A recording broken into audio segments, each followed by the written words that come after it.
നമസ്കാരം.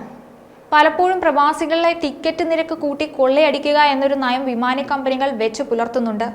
അതായത് എപ്പോഴാണോ പ്രവാസികൾക്ക് കൂടുതൽ ആവശ്യമുള്ളത് ആ സമയത്തൊക്കെ നിരക്ക് കൂട്ടി അവരെ ബുദ്ധിമുട്ടിപ്പിക്കുക എന്നുള്ളത് വർഷങ്ങളായി എല്ലാ വിമാന കമ്പനികളും ആവർത്തിച്ചു വരുന്നൊരു നയമാണ്. പ്രത്യേകിച്ച് ഉത്സവകാലങ്ങളിൽ, അതായത് ഓണക്കാലം, പെരുന്നാൾ സീസൺ, അല്ലെങ്കിൽ പരീക്ഷാക്കാലം, അവധിക്കാലം, അപ്പോഴൊക്കെയാണ് കുടുംബസമേതം പ്രവാസികൾ ഏറ്റവും അധികം നാട്ടിലേക്ക് വരുന്നതും അവധി കഴിഞ്ഞ് തിരിച്ചു പോകുന്നതുമൊക്കെ. ഈ തക്ക നോക്കിയാണ് വിമാന കമ്പനികൾ ഇവരെ ഇങ്ങനെ കൊള്ളയടിച്ചു വരുന്നത്.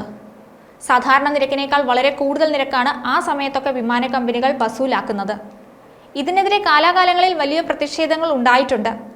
മറ്റു മാർഗമില്ലാത്തതുകൊണ്ടാണ് പാവം പ്രവാസികൾ ഈ കൊടും വഞ്ചനയ്ക്ക് ഇരയായൊക്കെ യാത്ര ചെയ്യേണ്ടി വരുന്നത്. സാധാരണഗതിയിൽ ഡിമാൻഡ് കൂടുമ്പോൾ വിമാന കമ്പനികൾക്ക് നിരക്ക് കുറയ്ക്കാവുന്നതാണ്. കാരണം ആ സമയത്തൊക്കെ ഫുൾ ബുക്കിംഗ് കിട്ടും.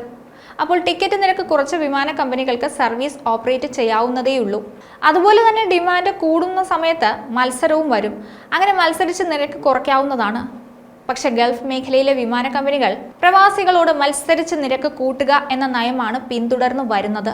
ഓണം, റംസാൻ, ബക്രീദ്, ക്രിസ്മസ്, പുതുവത്സര സീസണുകളിലാണ് ഏറ്റവും കൂടുതൽ പ്രവാസി മലയാളികൾ നാട്ടിലേക്ക് എത്തുന്നത്.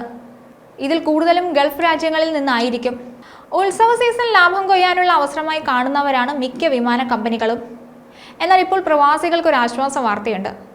ശൈത്യകാല അവധി ചെലവഴിക്കാൻ നാടണഞ്ഞ പ്രവാസികൾക്ക് മടങ്ങി വരാൻ കുറഞ്ഞ നിരക്കിൽ ടിക്കറ്റുകൾ ലഭ്യമാകും എന്നാണ് അറിയുന്നത്. പുതുവർഷവും നാട്ടിൽ ചെലവഴിച്ച് സ്കൂൾ തുറക്കും മുൻപ് മടങ്ങിയെത്തുന്നവർക്ക് മുൻകാലങ്ങളെ അപേക്ഷിച്ച് പകുതി നിരക്കിൽ നിലവിൽ ടിക്കറ്റ് ബുക്ക് ചെയ്യാനാകും. വരും ദിവസങ്ങളിൽ ഒമാനിലെ ഇന്ത്യൻ വിദ്യാലയങ്ങളിൽ ക്ലാസുകൾ പുനരാരംഭിക്കും. നാട്ടിലേക്കുള്ള നിരക്ക് കുറച്ചതിന് പിന്നാലെയാണ് മടക്കയാത്രാ ടിക്കറ്റുകളും കുറഞ്ഞ നിരക്കിൽ വിമാന കമ്പനികളിൽ ലഭ്യമാക്കിയിരിക്കുന്നത്. യാത്രക്കാർക്ക് കുറഞ്ഞ നിരക്കിൽ ടിക്കറ്റ് ലഭ്യമാകുമെന്നാണ് അറിയുന്നത്. ഈ അവസരം മുതലെടുത്ത് UAE ഉൾപ്പെടെ ഇതര ഗൾഫ് നാടുകളിലെ പ്രവാസികൾ ഒമാൻ വഴി ടിക്കറ്റ് എടുത്തും യാത്ര ചെയ്യുന്നുണ്ട്. ഏറ്റവും കുറഞ്ഞ നിരക്ക് കോഴിക്കോട് മസ്കറ്റ് റൂട്ടിലും ഉയർന്ന നിരക്ക് തിരുവനന്തപുരം മസ്കറ്റ് റൂട്ടിലുമാണ്. എയർ ഇന്ത്യ എക്സ്പ്രസിൽ ജനുവരി 6-7 കോഴിക്കോട് നിന്ന് മസ്കറ്റിലേക്ക് 38.735 റിയാലാണ് ടിക്കറ്റ് നിരക്ക്. കൊച്ചിയിൽ നിന്ന് മസ്കറ്റിലേക്ക് 44 റിയാലിന് വരെ ടിക്കറ്റുകളുണ്ട്. കണ്ണൂർ സെക്ടറിൽ നിന്നും 42.905 റിയാലിന് ടിക്കറ്റ് ലഭിക്കും. താരതമ്യേന ഉയർന്ന നിരക്കുള്ള തിരുവനന്തപുരത്ത് നിന്ന് മസ്കറ്റിലെത്താനും 55.186 റിയാലിന് ടിക്കറ്റ് ലഭ്യമാണ്. സലാം എയർ അടക്കം മറ്റ് ബജറ്റ് എയർലൈനുകളിലും സമാന നിരക്കിൽ ടിക്കറ്റുകൾ ഉണ്ടെന്നാണ് അറിയുന്നത്.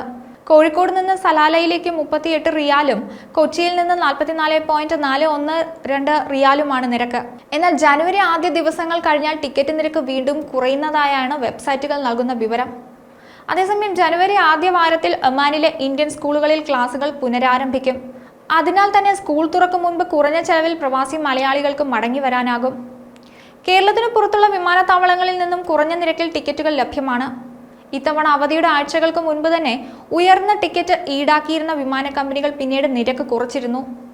ഇതേ തുടർന്ന് ചെലവ് കുറഞ്ഞ യാത്ര പല പ്രവാസികൾക്കും സാധ്യമായിട്ടുണ്ട്. പലരും ക്രിസ്മസ്, പുതുവത്സര ആഘോഷത്തിനായി നാട്ടിലേക്ക് പോവുകയും ചെയ്തു.